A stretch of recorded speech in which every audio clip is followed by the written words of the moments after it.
From Atlanta, Georgia, welcome to Fearfully and Wonderfully Me, a podcast for women on leadership and life skills with Rhea Story. Rhea shares powerful life and leadership principles, helping you maximize your potential and become the woman God created you to be. Hello, everyone. Welcome to Fearfully and Wonderfully Me, a leadership and life skills podcast designed to help you become the woman God created you to be. I wanted to do a series on my book, Leadership Gems for Women, because I'm really passionate about this book because I think women have a natural gift.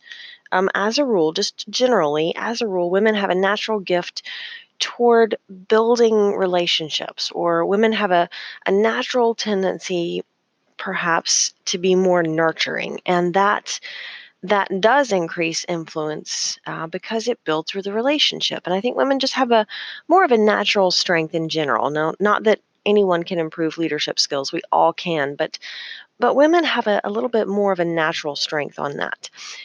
The problem is that natural ability isn't enough to help you be successful as a leader at home, at work, in the community.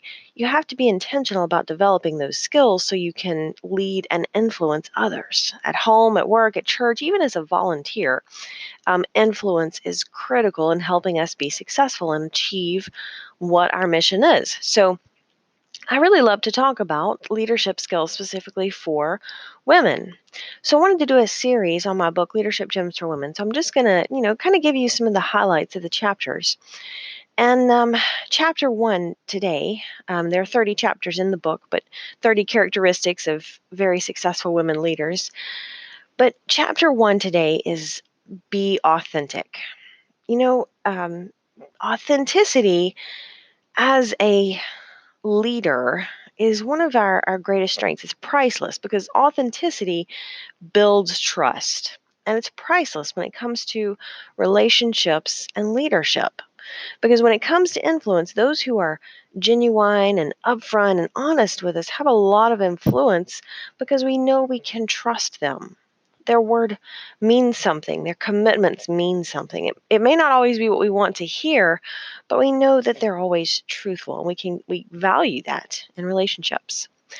Authenticity is a little bit of a paradox, and a paradox is defined by the dictionary is a person or a situation or an action that seemingly contradicts itself or has contradictory qualities or phases.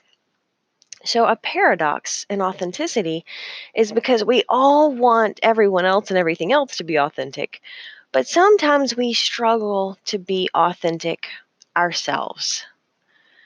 And that's the hard part. The challenge is to be authentic, and it requires a fine balance, between tact and truth. You don't want to, um, you want to honor tact and not just blurt out something that you feel or is your opinion that you feel like might hurt someone, but both should be respected, tact and truth.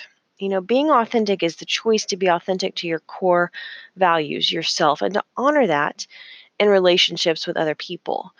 So for me, I look at this as when someone asks me a question or about my opinion or asks me for advice, um, I want to honor that. Even though sometimes I know giving them the answer may not be what they want to hear, I will always tell them the truth, and that's isn't that why you'd rather go shopping with one of your real good women friends, because she's going to tell you that dress or that bathing suit isn't quite the right one for you. And we honor that, we appreciate that. So authenticity requires that balance. Brene Brown has a good quote on authenticity that I love. She says, authenticity is a collection of choices that we have to make every day. It's about the choice to show up and be real, the choice to be honest, the choice to let our true selves be seen. And sometimes this means coming down to somebody says, "Hey, how you doing?" And you say, "Fine." It's typical that we always give that standard response, "Fine, I'm great."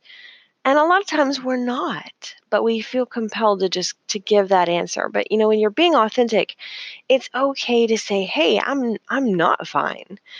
Now, there's a difference in being negative and focusing on what's going wrong, and being authentic. Being authentic is okay to say, "Hey, I'm having not such a great day, but I'm choosing to focus on the blessings." And it's okay to say that. That's authentic. There's an incredible amount of pressure on us as women, particularly in leadership, to conform to this standard or the society's perception of what an ideal leader looks and acts like. The ideal leader, quote unquote, doesn't get too emotional, doesn't make mistakes, doesn't build too many relationships, um, doesn't get emotional, doesn't have any problem balancing the roles. And the problem with that is it's a belief system, or BS. It's BS. It's a belief system, but it doesn't serve anyone.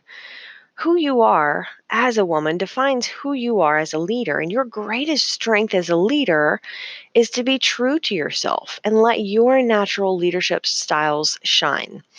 So don't bow down to the pressure. If you're feeling pressured in a job role or something like that, to be tough or to not be too feminine in your role as a woman, as a leader. If you have a natural gift toward building relationships, that is absolutely an asset in leadership. Build on that and use that. That's a gift, because leadership is influence, and influence is built on relationships. So if you have a natural gift in building that relationship and nurturing that, that is an incredible asset.